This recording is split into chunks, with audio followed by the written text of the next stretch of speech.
الله ورسوله فقد فاز فوزا عظيما ইমানদাররা তোমরা আল্লাহকে ভয় করো ওয়াকুলু কাওলান সাদীদা সোজা সত্য কথা বলো সঠিক কথা বলো বাজে কোনো কথা বলো না অপরিকল্পিত কোনো কথা বলো না বেহুদা কোনো কথা তোমরা বলতে যেও না আলা উনাফিউকুম বিআকবারিল কাবাইর আমি কি তোমাদেরকে বড় বড় কবিরা গুনার কথা বলবো না এর মধ্যে একটা কথা বললেন সেটা হলো একটা গুনাহ হলো অরসুল বাজে কথা কি কথা বাজে কথা বলা যাবে না আমার নবীর জীবনে একটা মিথ্যা মুখ থেকে বের হয়েছে এমন কোন রেকর্ড তার জীবনে ছিল না অথচ তিনি রাজনীতি করেছেন তিনি সমাজ চালিয়েছেন তিনি বিচার করেছেন তিনি দেশ চালিয়েছেন মসজিদের দায়িত্ব পালন করেছেন যুদ্ধের নেতৃত্ব দিয়েছেন সবগুলো করেছেন তিনি কিন্তু মিথ্যা সহ না সত্য সহ আমরা সত্য সহ সবকিছু করবো জোরে বলি ইনশাআল্লাহ সত্যের বিজয় কে দিবেন সত্যের বিজয় কে দিবেন আমরা তো সেই চরিত্রই ফলো করবো যে চরিত্রের সার্টিফিকেট আল্লাহ নিজে দিয়েছেন ওয়াইন্নাকা লাআলা খুলুকিন আযীম আমরা এমনি একটা চরিত্রের দিকে যাবো কেন যারা বিড়ি খায় সে আমার চরিত্র হতে পারে না যে নামাজ পড়ে না সে কি আমার চরিত্র হতে পারে আমার চরিত্র আমার তিনি হবেন যারা চারিত্রিক সাহস কে দিয়েছেন তিনি হচ্ছেন মুহাম্মদ সাল্লাল্লাহু উসওয়াতুন হাসানাহ লাকাদ কানা লাকুম ফি রাসূলিল্লাহি উসওয়াতুন হাসানাহ মুহাম্মদ সাল্লাল্লাহু আলাইহি ওয়াসাল্লাম যার জীবনে একটা ডিসপ্লে তার মুখ থেকে একটা মিথ্যা কথা বের হয়নি কোনো করে মিথ্যা কথা বের হয়নি আল্লাহ পাক তাকে সেইভাবে নির্বাচিত করেছেন সেইভাবে তাকে গড়ে তুলেছেন বিশ্ববাসীর মডেল হিসাবে সম্মানিত ভাইরা তার যখন জন্ম হয় তিনি যখন জন্ম নেন এই পৃথিবীতে আসেন সেই সময় জন্মের 6 মাস পূর্বে পাপ চলে গেছে কয় মাস পূর্বে 6 মাস পূর্বে ইজিপ্টের লিডার ছিলেন আল্লাহু আকবার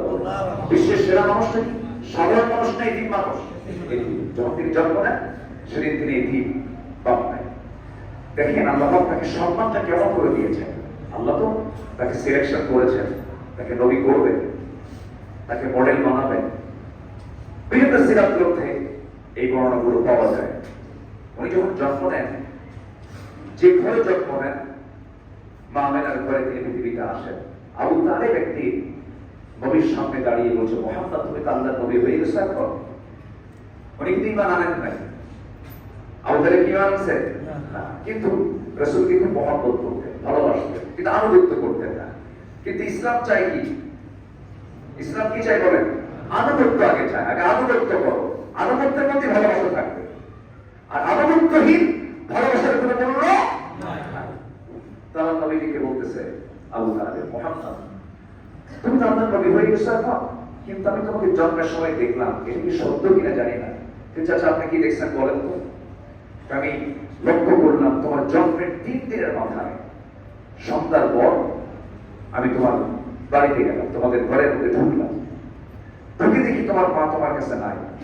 তোমার মা তোমার কাছ থেকে অনেক দূরে চলে গেছে কান্নাকাটি করছে চোখে পানি টলমল করছে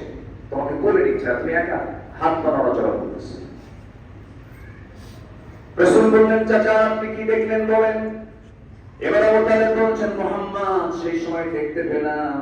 তোমার পাশে কেউ নাই কিন্তু আমি লক্ষ্য করে দেখি আকাশের চাঁদনি আকাশের নিচে তোমাকে শুয়ে রাখা হয়েছে লক্ষ্য করে দেখি তোমার ডান হাতটা নড়ছে ডান হাতটা যখন বাম দিকে আসে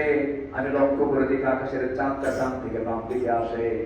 আবার যখন তোমার বাম হাতটা ডান দিকে যায় আকাশের চাঁদটা বাম থেকে ডান দিকে চলে যায়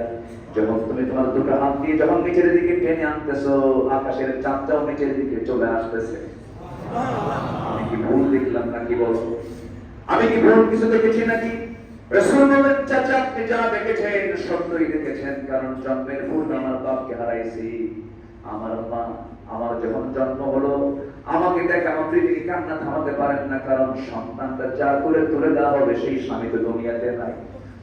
আমার দেখলি স্বামী দেখালে আমার মনে হয়ে যায় মা এই জন্য তো আমাকে সময় দিতে চান না আমাকে দেখলি তার কষ্টের মাত্রা বেড়ে যায় সেই জন্য আল্লাহ কোরআন আমি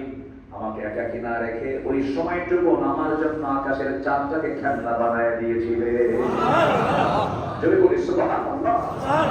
ইনশাআল্লাহ কামাত আমার নবীজি এই নবীর সাথে আকাশের চাঁদকে পর্যন্ত দ্বিখণ্ডন করেছেন। আল্লাহু আকবার। সেই নবী হচ্ছেন আমার লিডার, তিনি হচ্ছেন আমার আদর্শ। পৌঁছাটার দিকে যাবো কেন,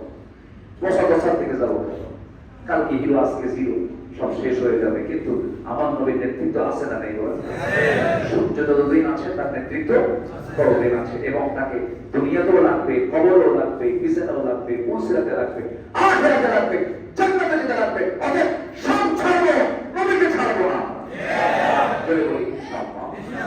সব তার পথ এক নবীর পথ আল্লাহ কবুল করুন। বলে বলি আল্লাহুম্মা আমিন। অমুক নেতা কি বলছেন না, আমার নবী কি বলেছেন? অমুক নেতা কি করেছেন না, আমার নবী কি করেছেন? রাসূলকে হৃদয়ে লালন করুন। চলে বলি ইনশাআল্লাহ। আল্লাহ কবুল করুন। আল্লাহ কবুল করুন। আমি আমার কথাকে আর বাড়াতে পারছি না। নাম্বার 2 হচ্ছে আমানত রক্ষা করা। ইমানদারের সৌন্দর্য বেড়ে যাবে। আমানত কি ভঙ্গ করবো না, রক্ষা করবো?